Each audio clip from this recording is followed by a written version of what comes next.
Nah, selain tadi pertanyaan sudah dijawab oleh Pak Roni, ada lagi nih Pak Roni pertanyaan yang paling banyak juga ditanya oleh teman-teman yang ada di rumah nih Pak Roni. Ya. Nih Pak Roni, banyak sekali teman-teman sobat tani yang ada di rumah bertanya, tanamannya terkena wabah atau terkena penyakit, apa sih peranan dari Biobos Step 1 dan Biobos ini terhadap kondisi tersebut, dan apakah bisa kedua produk ini kita kombinasikan untuk pencegahan atau dalam pengoptimalan pengendaliannya seperti itu Pak Roni. Boleh dijelaskan dong dengan teman-teman yang ada di rumah.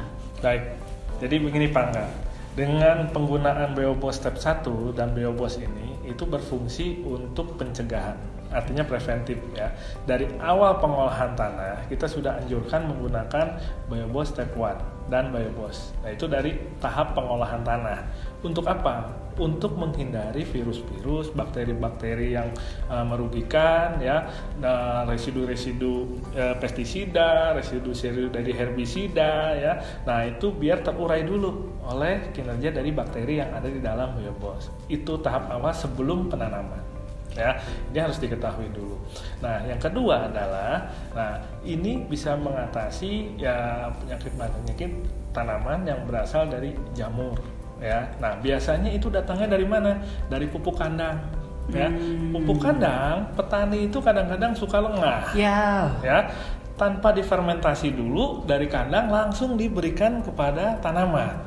Nah, sehingga jamur-jamur yang terbawa dari hewan tersebut itu akan tumbuh di sekitar batang tanaman atau akar tanaman. Nah, itu yang akan mengakibatkan tanaman hingga berjamur. Ya. Nah, penyakit-penyakit seperti itu kan harus dicegah. Tapi rata-rata petani itu tahu setelah terjadi gejala. Ya, itu masalahnya. Nah, ini yang harus kita hadapi adalah bagaimana caranya si petani ini bisa mencegah dulu. Tapi dengan apa? Seperti itu. Kalau kita semprot kimia lagi juga nggak mungkin ya. Jadi kotoran hewan itu sebelum kita berikan kepada tanaman atau ke tanah ya untuk penyubur itu harus difermentasi dulu dengan menggunakan Biobos. Oh, oke. Ya. Nah, ini difermentasi dulu selama 2 minggu. Setelah dingin baru bisa diaplikasikan untuk tanaman. Nah, biasanya banyak petani-petani cabai terutama ya. Petani-petani cabai itu dia pakai pupuk ayam, pakai pupuk itu tuh tanpa harus difermentasi. Nah, sehingga itu mengakibatkan cabai itu banyak penyakit akhirnya. Jadi seperti itu. Nah, bagaimana kalau misalkan ini sudah mewabah? Betul. Ya, jadi tanaman ini sudah terkena penyakit. Itu harus diatasi memang dengan pestisida. Ya, dengan pestisida itu harus diobati dengan seperti itu karena ini sudah terjadi ya. Artinya untuk menghalau hama tersebut yang sudah ada di dalam tanaman tersebut.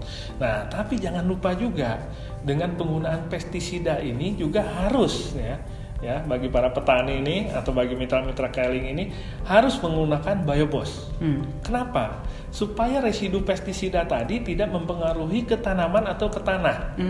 Ya, terutama ke akar. Ini yang akan menjadi masalah nanti setelah pasca panen, Pak. Oke. Gitu.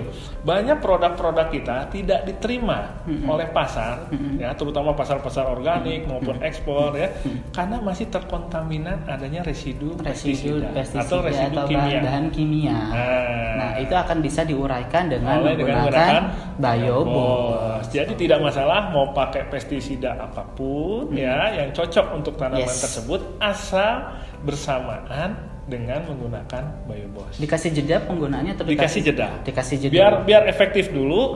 Pestisida dulu diberikan. Nah, 3 hari kemudian baru gunakan aplikasi Biobosnya gitu. Jadi itu ya. Supaya apa? Supaya tadi terurai ya. Jadi residu-residu yang jatuh ke tanah ya, sisa-sisa pestisida yang jatuh ke tanah itu tidak menjadi residu di dalam tanah. Jadi tidak merusak yang namanya mikroorganisme yang ada di dalam tanah. Nah, jadi itu ya buat sobat tani dimanapun berada, pencegahan itu lebih penting ternyata ya.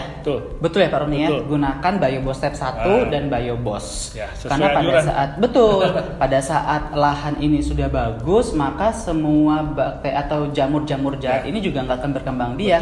Apalagi jika sobat tani yang menggunakan pupuk kandang. Dari kotoran dari kandang segala macam. Nah, itu juga harus difermentasi terlebih dahulu nih dengan Biobos gitu kan ya, biar zat-zat atau yang Residu-residu jamur-jamur yang jahat itu Ya. tidak membuat penyakit Betul. untuk tanamannya. Ya. Dan jika sudah terjadi, boleh kok menggunakan pestisida.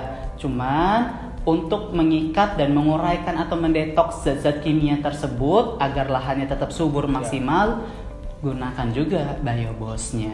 Gitu ya Ya, Pak Roni ya. betul. Oke, terima kasih Pak Roni. Ya, sama-sama. Mudah-mudahan bermanfaat ilmunya Amin. yang sudah Amin. sampaikan. Pastinya bermanfaat dong untuk sobat tani yang ada di rumah. Sampai ketemu lagi di sesi berikutnya. Sampai jumpa.